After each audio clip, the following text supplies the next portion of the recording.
ಇವತ್ತು ಸುಮಾರು 4-5 ಕಿಲೋಮೀಟರು ಇವತ್ತು ಮೆರವಣಿಗೆ. ಬಹುಶಃ ಇಂಥ ಮೆರವಣಿಗೆ ಗುಲ್ಬರ್ಗ ಜಿಲ್ಲೆಯಲ್ಲಿ ಆಗಿಲ್ಲ ಅಂತೇಳಿ ಸಹೋದರ ಶರಣಗೌಡರು ಹೇಳ್ತಾ ಇದ್ರು. ಭಾಳ ಸಂತೋಷವನ್ನು ವ್ಯಕ್ತಪಡಿಸ್ತಕ್ಕಂಥ ಕೆಲಸ ನಾವೆಲ್ಲರೂ ಸೇರಿ ಮಾಡ್ತಾ ಇದ್ದೀವಿ. ಇವತ್ತು ನಿಮಗೆಲ್ಲ ಗೊತ್ತಿರ್ತಕ್ಕಂಥದ್ದು ಏನಪ್ಪ ಅಂದರೆ, ನಮ್ಮ ದೊಡ್ಡಪ್ಪ ಗೌಡ ಪಾಟೀಲ್ ನರಬೀಳ್ ಅವರು 1 ಸರಿ ಶಾಸಕರನ್ನಾಗಿ ಆಯ್ಕೆ ಮಾಡಿದ್ದೀರಿ. ಇವತ್ತು 8 ಸರಿ ಅವ್ರ ತಂದೆಯವ್ರನ್ನ ಶಾಸಕರು ಮಾಡಿದ್ದೀರಿ, 3 ಸರಿ ಮಗನ ಶಾಸಕರಾಗಿ ಮಾಡಿದ್ದೀರಿ. ಅವ್ರ ತಂದೆಯವ್ರನ್ನ ಶಾಸಕರು ಮಾಡಿಲ್ಲ, ನೀವು ಮಗನಷ್ಟು 1 ಸರಿ ಶಾಸಕರನ್ನಾಗಿ ಮಾಡಿದ್ರಿ. ಟಾಂಗಾದಲ್ಲಿ ಹೋಗೋರನ್ನ ಇವತ್ತು ಹೆಲಿಕಾಪ್ಟರ್ನಲ್ಲಿ ಬರಂಗೆ ಮಾಡಿರಿ. ಇವತ್ತು ನಿಮ್ಮವರೇ, ನಿಮ್ಮಲ್ಲಿ ಹುಟ್ಟಿ ಬೆಳೆದಂಥವ್ರು ಒಬ್ಬ ವ್ಯಕ್ತಿನ ಇವತ್ತು ನೀವು ಇನ್ನೂ ಎತ್ತನೇ ರೀತಿ ಸ್ಥಾನಕ್ಕೆ ಒಯ್ಯತಕ್ಕಂಥ ಅವಕಾಶ ನಿಮಗೆ ಒದಗಿ ಬಂದಿದೆ. ಇವತ್ತು ಆ ನಿಟ್ಟಿನಲ್ಲಿ ತಾವೆಲ್ಲ ಒಂದು ದೃಢ ನಿರ್ಧಾರ ಮಾಡಿ, ಗಟ್ಟಿ ನಿರ್ಧಾರ ಮಾಡಿ, ಮುಂದಿನ ವಿಧಾನಸಭಾ ಚುನಾವಣೆಯಲ್ಲೇ ಅವ್ರನ್ನ ಅತಿ ಹೆಚ್ಚು ಬಹುಮತದಿಂದ ಆಯ್ಕೆ ಮಾಡ್ತಕ್ಕಂಥ ಕೆಲಸ ತಾವೆಲ್ಲರೂ ಸೇರಿ ಮಾಡಬೇಕಂತೇಳಿ ಈ ಸಂದರ್ಭದಲ್ಲಿ ಕೇಳ್ಕೊಂಡು, ನಿಮಗೆಲ್ಲ ಗೊತ್ತಿರ್ತಕ್ಕಂಥ ಏನಪ್ಪ ಅಂದರೆ 2013ರಲ್ಲಿ ಇವತ್ತು ಸುಮಾರು 2,000 ರೈತರು ಆತ್ಮಹತ್ಯೆ ಮಾಡಿಕೊಂಡಿದ್ದರು. ಸಿದ್ದರಾಮಯ್ಯವರ ಕಾಂಗ್ರೆಸ್ ನೇತೃತ್ವದ ಸರ್ಕಾರ. ಇವತ್ತು ಸಹೋದರ ಶರಣಗೌಡರು ಮಾತನಾಡುವಾಗ 900 ರೈತರು, ಬ್ರದರ್ 900 ರೈತರು ಇವತ್ತು ಈ ಸರ್ಕಾರದಲ್ಲಿ ಆತ್ಮಹತ್ಯೆ ಮಾಡ್ಕೊಂಡಿದ್ದಾರೆ ಅಂತೇಳಿ ನಿನ್ನೆ ಇವತ್ತು ಮಾಹಿತಿ ನಮ್ಗೆ. ಇವತ್ತು ಎಂಥ ದುರ್ದೈವ, ಇವರು ಬಹುಶಃ ಸಿದ್ದರಾಮಯ್ಯವರ ನೇತೃತ್ವದ ಕಾಂಗ್ರೆಸ್ ಸರ್ಕಾರದಲ್ಲಿ ಆತ್ಮಹತ್ಯೆಗಳು ಜಾಸ್ತಿ ಆಗ್ತಾ ಇದ್ದಾವೆ. ಯಾವಾಗ ಆತ್ಮಹತ್ಯೆ ಆಗ್ತದ ಅವ್ರೇನು ತಗೊಂಡ್ಬಿಡ್ತಾರೆ ಕಾಂಗ್ರೆಸ್ ಪಕ್ಷದವರು, ಏನು ನಾವೇನು ಮಾಡೋಕ್ಕಾಗ್ತದಪ್ಪ, ಮಾಡ್ಕೊಂಬವ್ರು ಮಾಡಿಕಿಲ್ಲ ಅಂತಾರೆ. ಆದರೆ ಚುನಾವಣೆಯಲ್ಲಿ 2013ರಲ್ಲಿ ಅವ್ರು ಸರ್ಕಾರ ಮಾಡಿದಾಗ 2,000 ರೈತರು ಆತ್ಮಹತ್ಯೆ ಮಾಡಿಕೊಂಡ್ರೆ 2018ರಲ್ಲಿ ಅವ್ರನ್ನ ಮನೆಗೆ ಕಳಿಸ್ತಕ್ಕಂಥ ಕೆಲಸ ಸಹ ರೈತರು ಮಾಡಿದ್ದು ತಮಗೆಲ್ಲ ಗೊತ್ತಿರ್ತಕ್ಕಂಥ ವಿಚಾರ.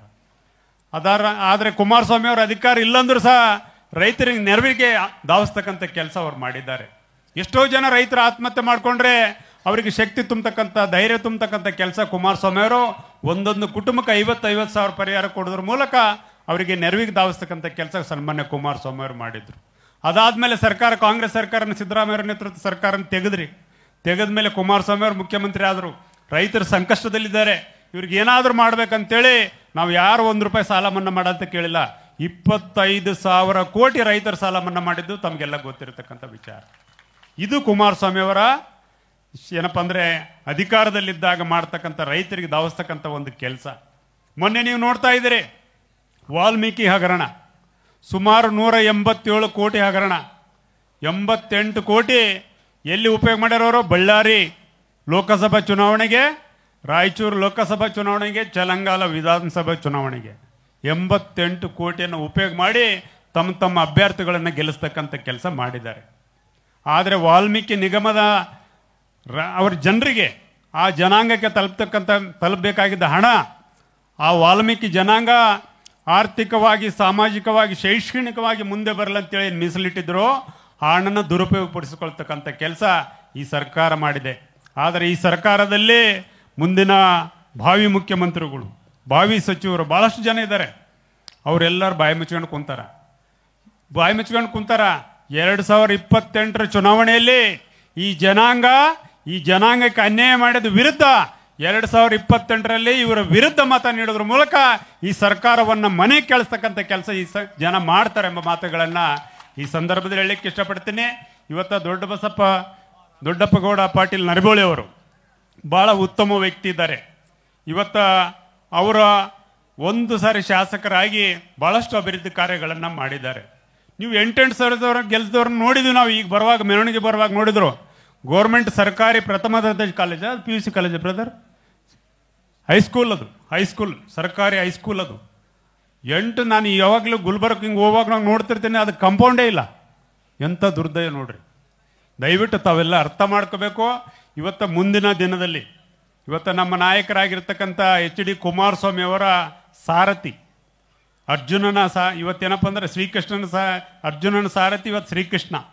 ಇವತ್ತು ನಿಖಿಲ್ ಕುಮಾರಸ್ವಾಮಿ ಅವರು ಇವತ್ತು ಜವಾಬ್ದಾರಿಯನ್ನು ಹೊತ್ಕೊಂಡು ನಮ್ಮ ಹಿರಿಯ ಸಚಿವರಾಗಿರ್ತಕ್ಕಂಥ ವೆಂಕಟರಾವ್ ನಾಡಗೌಡರು, ಆಲ್ಕೋಡ್ ಹನುಮಂತಪ್ಪ ಅವರು, ಎಲ್ಲ ಜಾತಿ ಜನಾಂಗದವರು ಇಲ್ಲೆಲ್ಲ ನಾವೆಲ್ಲಿದ್ದೀವಿ.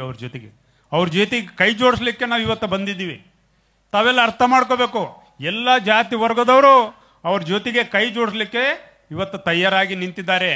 ತಾವೆಲ್ಲ ಮತದಾರ ಬಂಧುಗಳು ಎಲ್ಲ ಮುಖಂಡರು ಇದನ್ನು ಅರ್ಥ ಮಾಡಿಕೊಂಡು ಮುಂದಿನ ದಿನಗಳಲ್ಲಿ ಇವತ್ತ JDS ಪಕ್ಷಕ್ಕೆ ಭವಿಷ್ಯವನ್ನು ಕಟ್ಟಲಿಕ್ಕೆ ಅವರೇನು ಸಾರಥಿಯನ್ನು ನೇತೃತ್ವವನ್ನು ವಹಿಸ್ಕೊಂಡಿದ್ದಾರೆ ಅವರಿಗೆ ಹೆಗಲು ಕೊಟ್ಟು ನಾವೆಲ್ಲ ಇವತ್ತು ಜೊತೆಗೂಡಿ ಅವರ ಅಭ್ಯರ್ಥಿಗಳನ್ನು ಮುನ್ನಡೆಸ್ಕೊಂಡು ಹೋಗೋದ್ರ ಮೂಲಕ ಇವತ್ತು ಮುಂದೆ JDS ಪಕ್ಷ ಅಧಿಕಾರಕ್ಕೆ ಬರಲಿಕ್ಕೆ ತಾವೆಲ್ಲ ಸಹಾಯ ಸಹಕಾರ ಮಾಡಬೇಕಂತೇಳಿ ಈ ಸಂದರ್ಭ ಕೇಳ್ಕೊಂಡು 2028ರಲ್ಲಿ ನಿಮಗೊಂದು ಮಾತು ಹೇಳ್ತೀನಿ.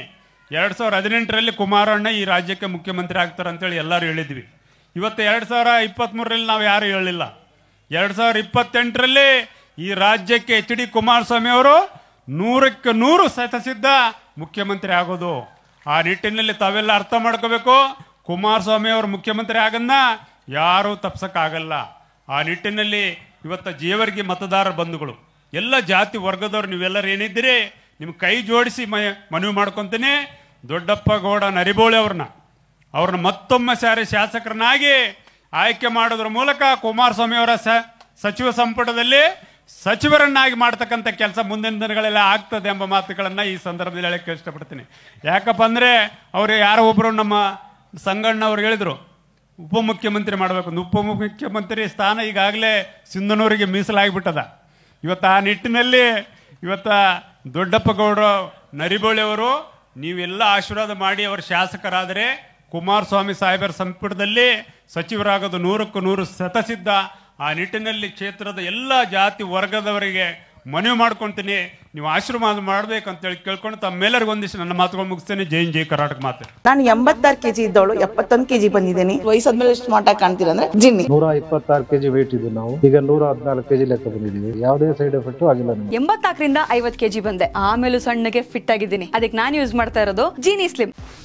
84ರಿಂದ 50 kg ಬಂದೆ, ಆಮೇಲೆ ಸಣ್ಣಗೆ ಫಿಟ್ ಆಗಿದ್ದೀನಿ. ಅದಕ್ಕೆ ನಾನು ಯೂಸ್ ಮಾಡ್ತಾ ಇರೋದು ಜೀನಿ ಸ್ಲಿಮ್. ಸಣ್ಣ ಆಗಕ್ಕೆ ಜೀನಿ ಸ್ಲಿಮ್ ಯೂಸ್ ಮಾಡದೆ ಹೆಲ್ದಿನೂ ಅದೇ. ನೀವು ಸಣ್ಣ ಆಗ್ಬೇಕಾ, ಹೆಲ್ದಿ ಆಗ್ಬೇಕಾ? ಹಾಗಿದ್ರೆ ಜೀನಿ ಸ್ಲಿಮ್ ಯೂಸ್ ಮಾಡಿ. ಸಣ್ಣ ಆಗೋದಕ್ಕೆ ಯಾವುದೋ ಪ್ರಾಡಕ್ಟ್ ಹೇಳ್ತಾ ಇದ್ದಾಳೆ, ಏನಾದರೂ ಸೈಡ್ ಎಫೆಕ್ಟ್ಸ್ ಇದೆ ಅಂತ ಯೋಚನೆ ಮಾಡ್ತಾ ಇದ್ದೀರಾ? ಖಂಡಿತ ಇಲ್ಲ, ಯಾಕಂದ್ರೆ ಇದು ಕೆಮಿಕಲ್ ಫ್ರೀ. ಸಣ್ಣ ಆಗಬೇಕು ಅಂದರೆ ಜೀನಿ ಸ್ಲಿಮ್ ಯೂಸ್ ಮಾಡಿ. ಹೆಚ್ಚಿನ ಮಾಹಿತಿಗೆ ಕೆಳಗೆ ಡಿಸ್ಪ್ಲೇ ಆಗ್ತಿರೋ ನಂಬರ್ಗೆ ಕಾಲ್ ಮಾಡಿ. ನಾನು 86 kg ಇದ್ದವಳು 71 kg ಬಂದಿದ್ದೇನೆ. ವಯಸ್ಸಾದ್ಮೇಲೆ ಎಷ್ಟು ಸ್ಮಾರ್ಟ್ ಆಗಿ ಕಾಣ್ತೀರಾ ಅಂದ್ರೆ ಜಿನ್ನಿ. 126 kg ವೇಟ್ ಇದ್ದು ನಾವು ಈಗ 114 kg ಲೆಕ್ಕ ಬಂದಿದ್ದೀವಿ. ಯಾವುದೇ ಸೈಡ್ ಎಫೆಕ್ಟ್ ಆಗಿಲ್ಲ. 84ರಿಂದ 50 kg ಬಂದೆ, ಆಮೇಲೆ ಸಣ್ಣಗೆ ಫಿಟ್ ಆಗಿದ್ದೀನಿ. ಅದಕ್ಕೆ ನಾನು ಯೂಸ್ ಮಾಡ್ತಾ ಇರೋದು ಜೀನಿ ಸ್ಲಿಮ್.